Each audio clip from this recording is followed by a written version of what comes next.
We will now come to listen to a very important personality, Mr. Deepak Ghaisas. Actually, he doesn't need any introduction because he's very well known in the information technology world and in the news from time to time. Nevertheless, to those who do not know, I would like to introduce him. Professionally, he is a chartered accountant, cost accountant and company secretary. He is presently the vice chairman of iFlex Solutions. He was the chairman of Genoa Strategic Services Private Limited, has held important positions. In '93 he was the chief financial officer of iFlex Solutions for its global operation. In '97 he added the role of the CEO in the operations while retaining the CFO position. And for his outstanding contributions as a CFO, he was the recipient of the CFO Asia Award in 2001. The first Indian to win the award. Please give him a big hand. Again, recently, that is in 2004, he got the Economic Times Award for excellence. So here, for rising above and beyond excellence, we have a person who is a personification of excellence. I think you're from Sydenham College. From Sydenham College, we started the session with Dr. Vishnu Kanare, again from Sydenham College, also a personification of excellence for his outstanding academic achievements. So we are having the right person at the start. He delivered the first session, and here we have the valediction, another person who personifies excellence. He has been member of several important bodies, executive member of NASCOM Executive Council, vice president of the Maharashtra Economic Development Corporation, and a wide variety of bodies touching different sectors of the Indian economy. When we designed this program and said we are going to have a valediction, the first thing Dr. Vijay Bedekar said was, let's call Mr. Deepak Ghaisas for this valediction. That's how we lined you up, and then I took over from there. Thank you, Mr. Deepak Ghaisas, for coming today, sparing your valuable time, and may I request you to address this audience and give your version of excellence and what teachers might do in the field of education if they have to rise above and beyond excellence, given the fact that we are excellent institutions in the eyes of the University of Bombay, but our chairman has certain other things in mind, bigger things in mind. Thank you very much.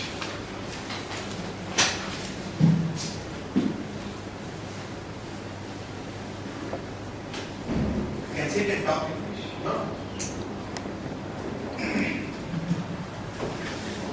Dr. Modi, first of all, thanks a lot for a generous introduction. A few things to add to that. Some correction and things to add. I was chairman, vice chairman of iFlex. Now I run biotechnology group. And even though I'm a chartered accountant, I was in food industry first 5 years, then I was in IT industry for 25 years. And at the age of 50, I thought I should do something different.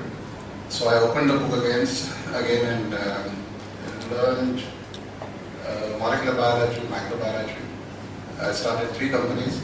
One of them deals with stem cells. So we extract stem cells from the tooth, which are called mesenchymal stem cells. And since science professors are there, so I can say some jargons to impress you guys. So we work on mesenchymal stem cells. We work on therapeutic part of it and see how technologies can be used to improve the quality of life of human beings. So we are in 17 cities now, and we are trying to get in Singapore, and we are trying to get in Middle East. I think I must thank Dr. Bedekar as well, because a few months back I was in Bhubaneswar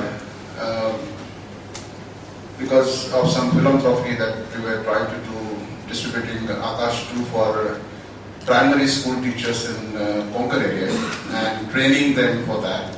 And Dr. Bedekar was kind enough to offer that facility of his in that region. And I can imagine what Dr. Murthy said, that whatever awards you get, if the head of the institution is satisfied with that, then that institution will never walk.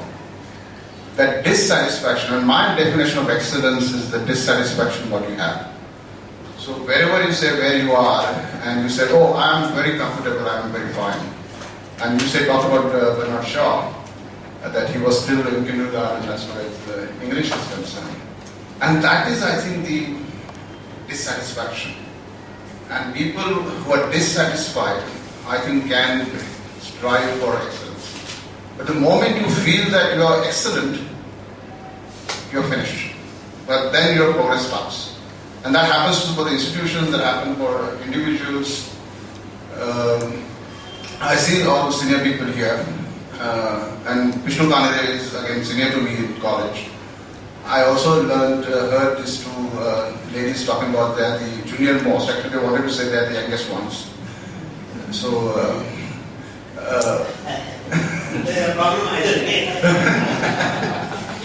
but in the morning I was in WD and I was addressing some 1,500 engineers. So I now, last 25 years I would say, I've been spending 3 hours at least on Saturday in DG. So I taught right from Bajaj to SP Jain, outside India, in Africa, in Singapore, and so on. But I take that as my duty to spend at least 3 to 4 hours a week with the students. So this Saturday morning was my session in Dombivli.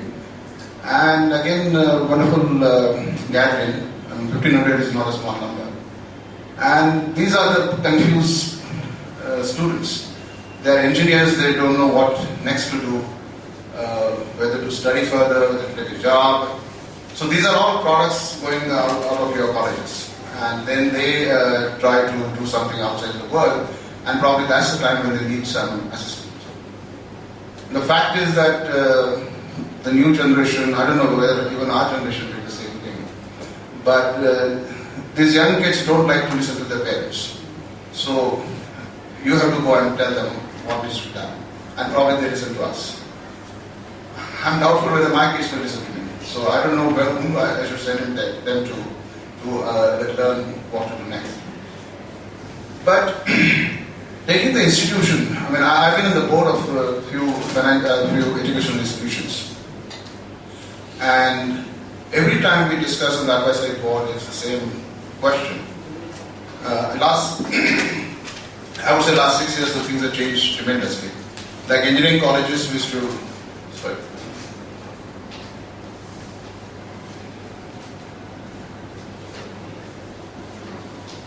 last 6 years we had different scenarios. Like in management schools, there should be extra burden on management schools to take more and more students. So I was in the syllabus committee of a few years back. I was in the syllabus committee of Mumbai University on management. And those days we used to have, every institution used to have a different interview and different test, aptitude test and so on, which we tried to convert that into a common test, and ultimately it happened.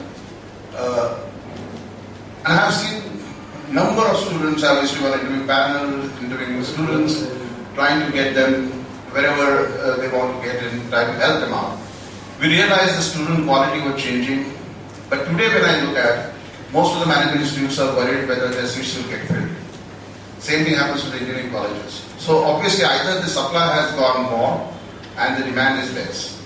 But whenever the situation comes where demand is less and supply is more, I think the excellence has more priority.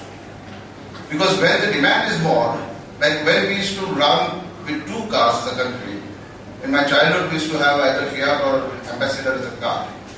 And obviously I've seen the quality of that, because obviously demand was more and supply was less. So quality was something that nobody was bothered about. But today when we see the number of cars coming in and the quality improving, and every time you get a new car which is supposed to be more excellent than the earlier one, clearly it is because of demand and supply and the market pressures. And I think the same thing now is happening to the, since we're talking about management principles and educational institutions, so I'm just referring to demand and supply. So clearly the demand, though it is more, I think the supply has gone beyond the demand. And that's why we find these empty seats in engineering colleges and in management schools. People are invested, they make that as a business, but few people like Dr. Berekar, I would say, who is sitting in Valeneshwar even today and trying to build another great institution there. And hats off to him for what he's doing. But I'm very happy that you guys come together to see, I would say, to do a brainstorming on how to achieve that excellence step by step. And one of the things that, objectives rather I would say, that you have that how to take it to the global level. Now, my son fortunately, my elder one, just finished his engineering at the University of Purdue. And we were 4 years back when we were trying to look for good universities. I was just comparing them to why universities are so great in the United States. And we checked with Canada, we checked with the United States, we checked with UK, Australia, and so on. And he was studying in Singapore before that. And then we realized that, say Purdue University, for example, their website says that we have 6 Nobel winners. We have 1,240 patents. And when I look at, including IIT with all due respect, of course India doesn't have Nobel winners in science. We have one Rabindranath Tagore in literature. I don't know, and of course Khurana is another one, C.V. Raman probably, and Amartya Sen. But they're all Indian origin working there. So to me, Rabindranath Tagore was only one Indian getting Nobel Prize. But most of them otherwise were Indian origin working there. And they got Nobel Prize only because they were working there. I mean, that's my way of looking at things. Now, I think your objective can be that another 10 years' time, I should have at least one Nobel Prize winner. Because I think aiming low is a crime. And most of us commit that crime very easily. Excellence is not something that I should feel myself, but more than that, it should be said by others that this institution is excellent. Why? Because it has Nobel Prize winner. And if the university has got 6 Nobel Prize winners, 10 so award winners, international awards that we talk about.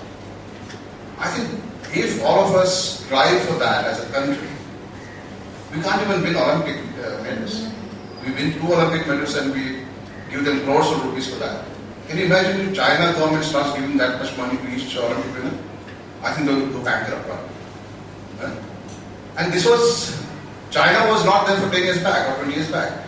They strive for that excellence and they achieve it. I think that sort of aims should be kept. And my suggestion would be, I'm too small person to give any such recommendation, but my suggestion, since the subject has been discussed, is that don't aim low, aim high. And I would rather, right from first year of science or commerce or economics or wherever, I would start finding out students who can be Nobel winners. Can they win a Nobel Prize? Can they do all the kind of research that we need to do to win a Nobel Prize? Can they perform a theorem for that? What are the attributes of a Nobel Prize winner? It is very easy to say, oh, they are fixed prizes, they are fixed awards. No, they are not. They are excellence awards. I mean, ET award when we got as a company, I was very happy because that was first step of excellence for us. A CFO Asia award when I got, I said that's the first step of excellence. And why I got that? Because I created the value in the company. And when we started a company with $1 million capital, when we sold it to Oracle, we sold it for $4.5 billion. That's 4,500 times value creation in 13 years is probably was thought as a matter of excellence. Am I satisfied? No. And that's why I left IT all along and started getting into this area of biotechnology, thinking that now 50 years onwards, first thing I should learn something more, and second thing I should do something that will help human being as a race. I always wonder, and when I studied more about this biotechnology and molecular biology, one thing I realized that till that time I was thinking that space is the most mysterious place. Today I feel like our body itself is a mysterious place. We don't understand our body. If there are 40,000 proteins that work in the body, I don't think we understand even 5,000 of them. The rest of them are still mystery to us. We don't know how our cells operate. We don't know how our cells get manipulated. When we manipulate cells, how they behave. Today when we are trying to go to a therapeutic area of stem cells, FDA-like organizations, which are supposed to be the license-giving authority for drugs, they are confused whether to call a particular therapy as a therapy or not. Because once you manipulate, we call it passaging. So we multiply the cells.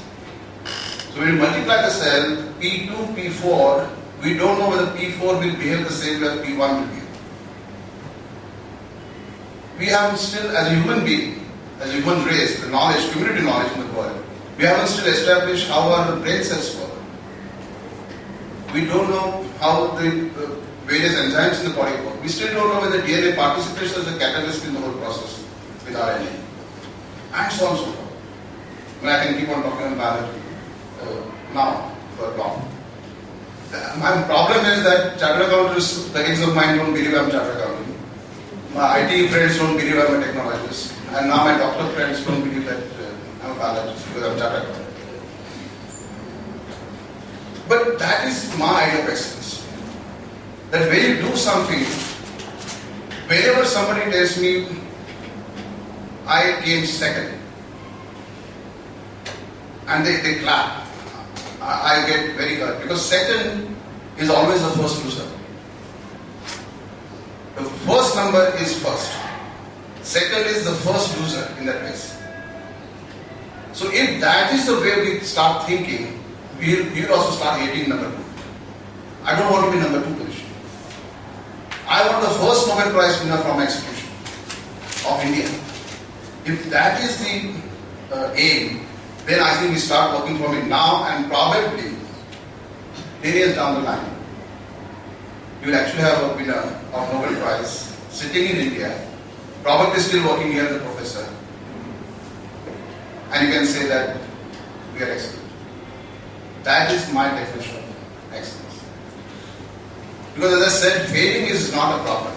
Failing is not a defeat. Failing is not a crime. But low aim is definitely a crime. And most of Indians, we are culprit of aiming low. And that's why we don't win Olympics. That's why we don't.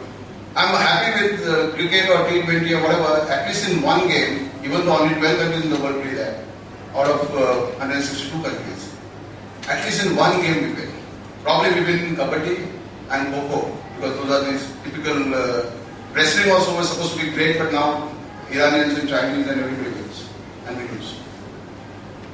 I always wonder, in Gandhian country, we only medals that we got in the Olympics was in shooting and in boxing. We are supposed to be preacher of ahimsa in the world. And this is I am not belittling the achievements, but this is what we are. Okay, this is the background that we are living. Whenever you say good aims, I think we also need to quantify. I mean, again, I refer to your comments that you like the interactive session. This is the way. I did my management in London Business School. I took sabbatical. I went a little crazy back. So, in between, I took some sabbatical and went to London Business School. I got scholarship for that because I passed one exam, and I did management. So I managed at London Business School. There was a professor. Every Saturday we used to have a Nobel Prize winner coming there and talking to us.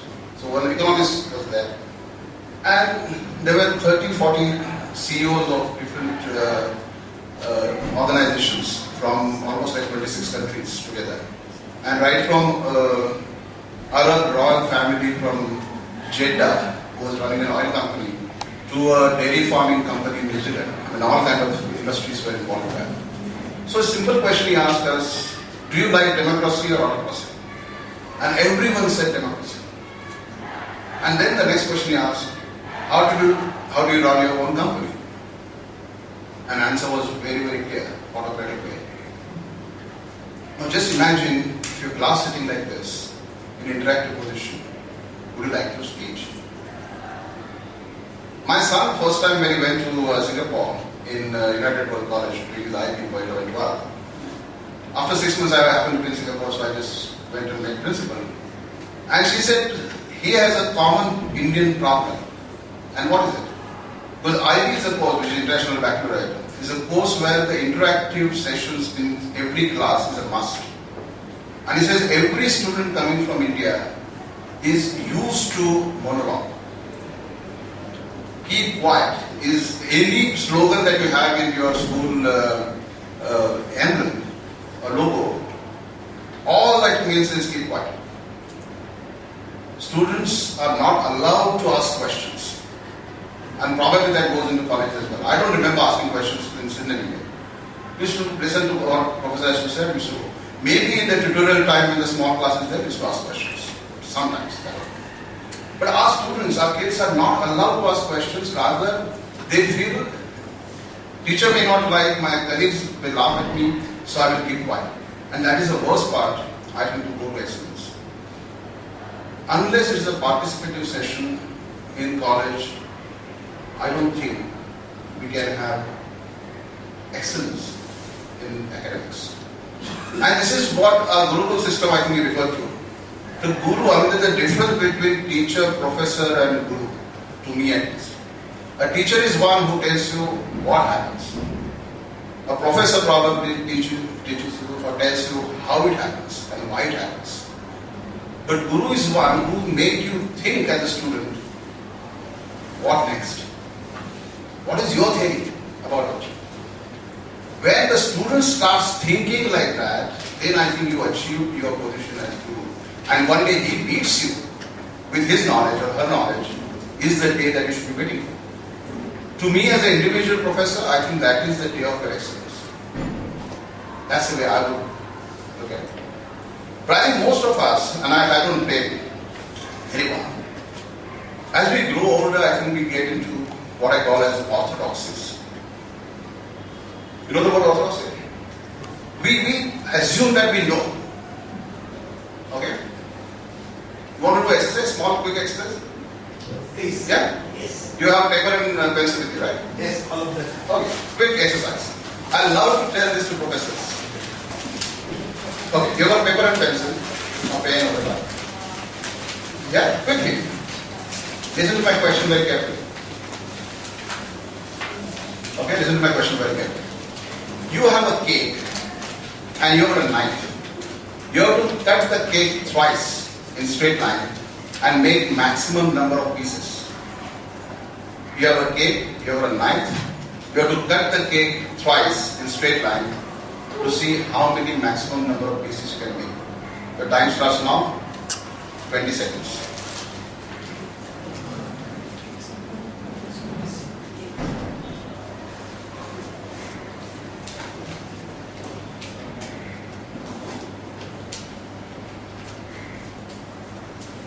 One more second. Yeah, your time is up. So how many pieces? 6? 8? 10? 8. Anyone more than 8? 6 and 8. Not more?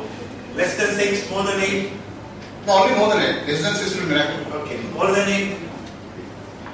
Anybody? How many people have 6? 1, 2, 3, 4, 5, 6, 7, 8, 9, 10 or 12.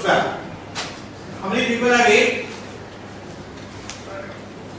1, 2, 3, 4, 5, 6, 7. 7? What happened to the rest of them? Anybody more than 8? No. Okay. That's it. You got it? Yeah. Show how.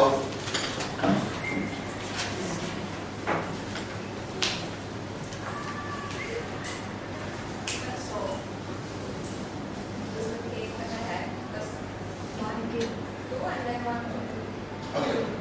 So 8. Any different view? For 8? Who else got 8? Who else got 8? Same way? Same way?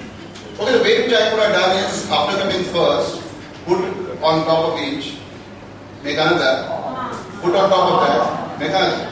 That makes 16 pieces. Right? Is it right?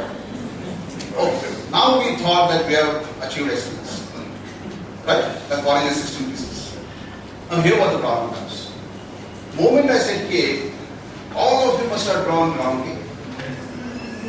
Or square cake. Or if you are a little younger like you, probably heart shaped cake. Right? Right? Now the right answer was given by a girl aged 8. Because earlier day she had a birthday and her father had brought her a cake shaped in caterpillar. With 16 days on one side, 16 days on the other side. So the moment she cut the first cut, she had 32 pieces, 32 pieces. Nobody asked, or nobody even thought that what shape cake has. But this is what I call orthodoxy. All of us believe in life that cake is round. Please remember, cake is not round in life. And as we grow older, and this is not your problem, I mean, even I take this for management schools, as I said, they will go maximum to the hardship, not to the organ. Because the moment the cake and roundness of the cake is something that we have already think that we know. And that is what I call orthodoxy. So anytime you think you know, please remember me and the cake and say the cake is not round. Okay? And like this will come in your personal life, it will come in your college life, academic life, anywhere. And this is what exactly the example of what I call as orthodoxy. And unless you break your orthodoxies, you will never achieve excellence. And the younger you are, I think your ability not to have these orthodoxies is more. And that's why I said the interaction of students with professor is something which will give you enormous view of life and education. I mean, I learn more from my students than what I think I teach them. And that happens only when there is interaction and not a monologue. So one of the ways, I mean, achieving excellence for the institution is one area, but achieving excellence in our own way of what we do, because we love what we do, and not we do it out of compulsion. Many times I say in Mumbai or Thane, we breathe out of compulsion. But go to a nice hill station or some Switzerland-like country, you love to breathe. You don't breathe there out of compulsion. You know, the moment you land there, you get out of the car, you breathe. Why? Because you love. I think that should be the way to teach, and that's how you can achieve your excellence. Am I sounding very sermon-like that old guy? No. But this is my view on it. I just wanted to share with you that how I would have loved to be my professor. I was lucky, I would say, in Sydney, that I got many professors who loved to teach. They had no compulsion to teach in that college talk. I don't want to take names. And I loved them so much, and I can tell you this instance. I'm a chairman of a committee on the board of one of the big companies, a listed company. Deloitte is the auditor. And one day, when I entered the boardroom of that company for the audit committee, Mr. N.P. Sarda, I don't know whether you know, chartered accountant, who used to teach us accountancy. And I must tell you this instance, that when he suffered a heart attack when I was doing my chartered accountancy, we wanted his lecture holding committee there, and his wife said no. Doctor said no. We got him in Sydenham auditorium, we provided him the mic and said, please teach us. And he took 3 hours lecture on the mic because there was no shower. And the entire auditorium was full. You know, that kind of respect that gentleman got. I met him in London on Heathrow Airport in the lounge. And obviously he did not, first time he did not remember me. So I told him, I'm 78 batch. And then I told him what he had taught us. One lecture I actually narrated to him. He had tears in his eyes. I thought that time he thought that he achieved excellence.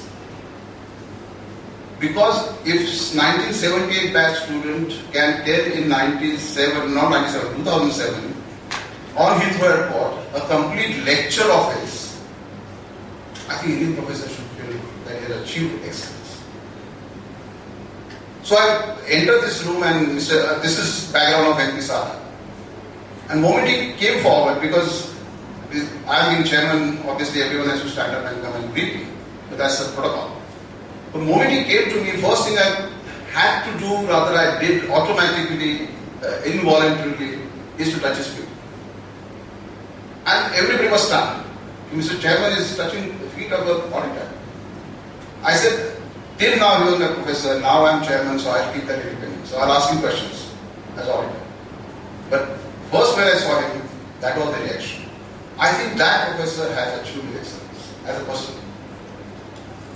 Recently I met him in Indian alumni meet. His wife also was there, so I was narrating him. He was narrating her incidents, what happened in the board. And of course he was proud. I think these are the moments which will beat any of the salaries and the monies that you make, whatever you achieve in life. One student doing this to you, I think that's a great satisfaction. It's a symbol of achieving excellence. You know, like parameters. My parameter when I have 20 years, 25 years I've been teaching, my parameter of that lecture is whenever bell rings, not a single student of mine should get up. That was self-imposed parameter because bell rings for me, not for students. Moment student gets up, that means my lecture failed that day. If you have applied these parameters of your own, I'm not saying this is the same parameter you should apply. But I'm sure, like me, you can gauge looking at the class, even if it is a 60 student class, who is where? Mentally, physically, all of them physically there, but mentally who is there?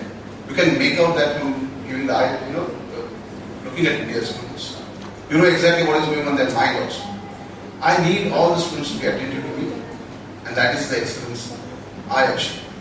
But to get into that, I think, again going back to physics, because physics professors, I always get into more of Einstein's rule, E is equal to mc squared, and that's everyone knows that. Most of us don't understand what it means because it has got a lot of depth in it. But my formula for excellence is G is equal to or E is equal to mc squared. E is the excellence. MC square is MC into C, right? And that's how we get MC square. Now C is a change. Now change is a constant. So any equation on right hand side you have one constant, and MC is equal to your ability to manage the change. And as typical mathematics goes, if your MC, that your ability to manage the change is positive, then the only way to get the positive excellence. Because if your ability to manage the change is zero, obviously there is zero on the left hand side. If it is negative, obviously it is going to be negative, but change is constant, the C is constant. I guess you understand this formula, I want to write it for. That's the way I thought. And therefore, while in MEDC, I don't know how you guys manage that. Once I was in Sangli College, in Walchand College, and I met first 4 professors who came to receive me. Each one of them was 26, 28 years in that college. I felt very proud of that college, more than anybody else, because 28 years. And they happened to be, 3 of them happened to be ex-students of that college. So 6 years of college and 26 years of teaching. So entire prime time of their life is spent there. The thought came, how many times these guys must have gone on the shop floor while teaching mechanical engineering? Answer was none. And that's where my suspicion that your ability to manage change is not. So in ABDC what we did is that we ran a program whereby we actually got colleges convinced that at least 10 professors of theirs, of course in batches, take sabbatical, we take them to the engineering companies, we make them work in that engineering company for 3 months or 6 months and then get back. I think that's the only way you can manage the change. Even today somebody asked me what is the what book I should refer for costing. I said, I don't know. Because what book I learned, Prasad, was the only costing book that time. I don't know how many good books are there now. And I'm not saying Prasad was a bad book or ancient book, because costing is the same principle. It won't change. But how it is presented. So best way is to go to library and see. Many times I used to ask my father the meaning of English word. And my father used to never tell me the meaning. Open the dictionary. Why? Because by referring to one word, you will automatically come across with 10 more words and your vocabulary will grow. I mean, I have studied entire my school in Marathi. I'm a vernacular student. I mean, just 10 years back, my father certified me ultimately. He was a Marwadi school student in English medium in those days. and he was a gold medalist in Yuddha. But 10 years back, one day he told me, okay, your English looks okay now. It's improved. But he still never used to agree with me some slangs that I used to use in my article. Every article I used to write for newspaper and for magazine, I used to give it to him to us. And he actually used to sit with a pencil to correct. That was a matter of pride for me. And of course satisfaction for him because I'm showing him that everything that I write. But the point is, achieving that excellence, peer review is another way of doing it. I think getting into industry, ability to manage change, getting peer reviews, these are the small tools. I mean, I would love that, you as a professor sit in other professors' class and actually go through that lecture. You might learn something in that whole process. And you might be able to make some positive suggestions to the professor saying that, no, I think this is the way I would have done it. We are afraid of peer review. I mean, in industry also we are afraid of peer reviews. We hate peer reviews. Because we always feel that we hate audits. Right? Because I don't want anybody to check my work. But I think that these are all hurdles and orthodoxies of achieving excellence. And we must sort of get out of it. Now, before we close, I think since somebody told me that Mr. Thane gave some epic stories. Right? So let me give you an epic story as well. How we learn Dashautar. Okay, and that's the way I teach my students. Whenever me and my wife, both of us are fond of world life, for example. So we go to Masai Maras and tiger tops in Nepal and Kruger National Park and so on. We love the animals. Most of us watch them on Animal Planet, but there is nothing that I can explain to you when you actually see a kill happening in front of you with 3 lionesses chasing a zebra and killing it. But that happens at 4 o'clock in the morning. So you get up early and go and actually see that. It's really, really thrill. Thrill is also very mild word. You can't explain.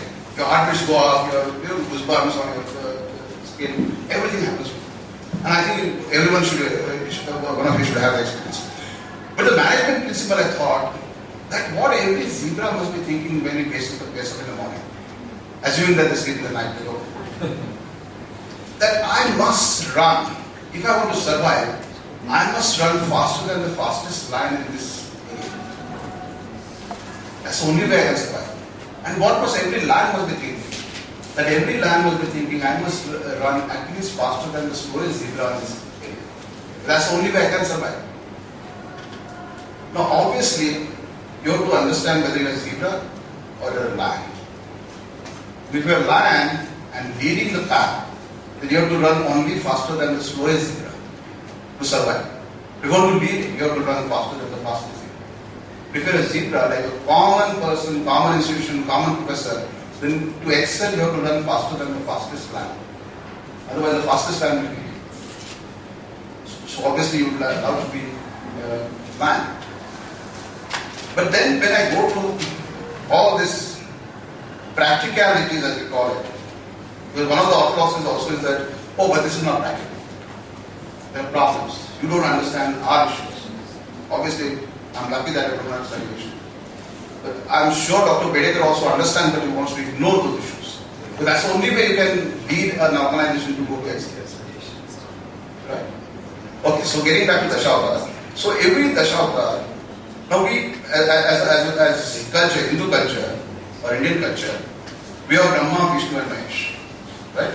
Brahma is supposed to be a creator and Vishnu is supposed to maintain this world or run this institution or run this company, or Shiva is supposed to destroy it. Now remember, Dashautar, taking avatar, is not happened to Brahma or to Shiva. It has happened only to Vishnu. What it means is that one who runs the institution has to change. The one who creates doesn't have to change. The one who's going to destroy doesn't have to change. Right? One who's running the institution has to change. And what Dashautar tells you, am I right? Absolutely, yeah. No, I'm recalling a life situation. Right. But if Brahma changes, then you have problems. Right? So Dr. Bedekar is doing this right. He will not change. He has to be constant. And she was able to destroy, so he doesn't have to worry about it. This is Pejavar, Srividya, they have to learn. Yeah, they have to change. That situation changes. And now every Dashavaka story tells you exactly the same thing, how to survive, how to win over the situation. Take Narasimha Avatar for example. Okay, this demon went to God and told him, I want immortality. God said, sorry, I can't do that. Then he said, okay, don't give me immortality, but give me a thing like, I will not be killed either by human being or by animal, not in the morning or not in the night, not in the house, not outside the house, not in the sky or not on the land, blah, blah, blah, blah, blah. And I don't know why, but God said, okay. The moment God said, okay, he thought we were immortal.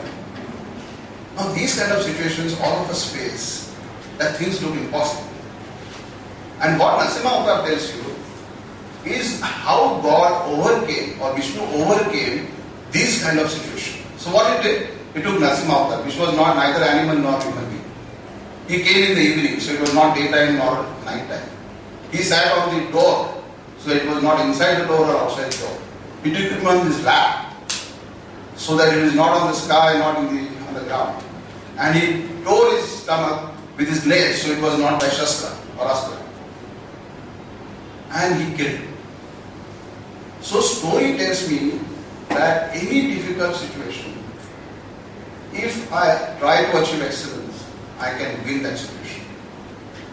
Now if you start telling this story this way to your students, I think their morale will go up. They will also start achieving. Because any difficult situation comes, first thing that happens to us, oh, economy is bad, share price is going down, nothing is happening in this institution, nobody listens to me, nobody takes decision, all kind of things. What you did, why can't you be Narasimha to do this? And if you do that, I think you can achieve that excellence. I wish you all the best. I think I took more time than, because time management was one of your, it was 5:45, so I did that in 5:45. Alright, so I am also keeping my time. So thank you very much for listening to me. I hope you enjoyed this session. It was not so boring with the cake, but remember, cake is not wrong. Thank you. Thank you very much.